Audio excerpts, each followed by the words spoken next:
Bien, vous avez décidé de vous lancer dans une collecte de fonds pour votre association ou votre fondation.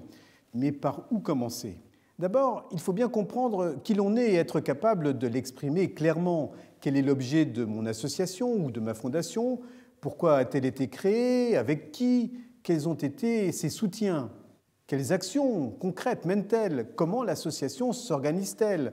Son conseil d'administration est-il impliqué, solidaire? Cette étape prend du temps. Elle est essentielle car elle permet d'identifier clairement toutes les ressources et les atouts insoupçonnés que possède votre organisation, quel que soit son niveau de développement. C'est aussi l'occasion d'évaluer les progrès qui restent à faire, les objectifs que l'on peut se fixer. Reste maintenant à comprendre dans quel univers vous évoluez. Quel est votre secteur d'intervention? Quels sont les autres acteurs? Sont-ils concurrents ou partenaires? À qui s'adresse-t-il? Avec quels arguments? Depuis combien de temps? Quel est le cadre législatif? Toutes ces questions posées, vous pouvez vous interroger sur vos atouts et sur vos faiblesses. Quels arguments pouvez-vous développer pour marquer votre différence? En quoi sont-ils innovants? À quels besoins de société apportez-vous une réponse? En quoi êtes-vous légitime? De quels moyens disposez-vous vraiment? Et ne pensez pas seulement aux moyens financiers, mais aussi matériels et humains. Vos bénévoles sont-ils impliqués? Le président de l'association et les administrateurs soutiennent-ils le principe d'une collecte de fonds? Y a-t-il des ressources auxquelles vous n'avez pas pensé? Le mécénat de compétences, des subventions locales, départementales, régionales et pourquoi pas européennes, des dons en nature? Réfléchissez bien à tous ceux qui, dans votre entourage, peuvent vous aider et écoutez-les.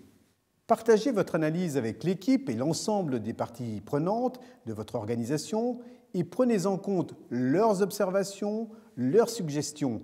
Elles vont vous aider à affiner votre projet de collecte. Ne vous laissez pas conduire uniquement par la passion. C'est le moment de prendre du recul et de mener votre analyse le plus objectivement possible. Sans oublier bien sûr qu'il faut considérer les opportunités et les contraintes qui s'imposent à vous.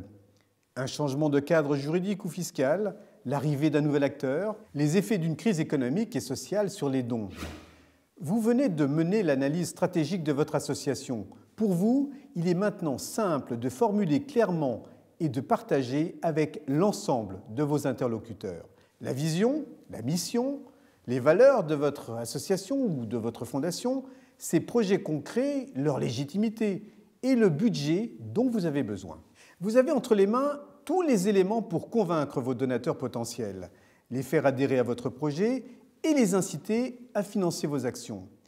Maintenant, vous êtes prêt à passer à la seconde étape, la définition de votre plan stratégique de collecte de fonds. D'ici là, prenez le temps de mener à bien votre analyse.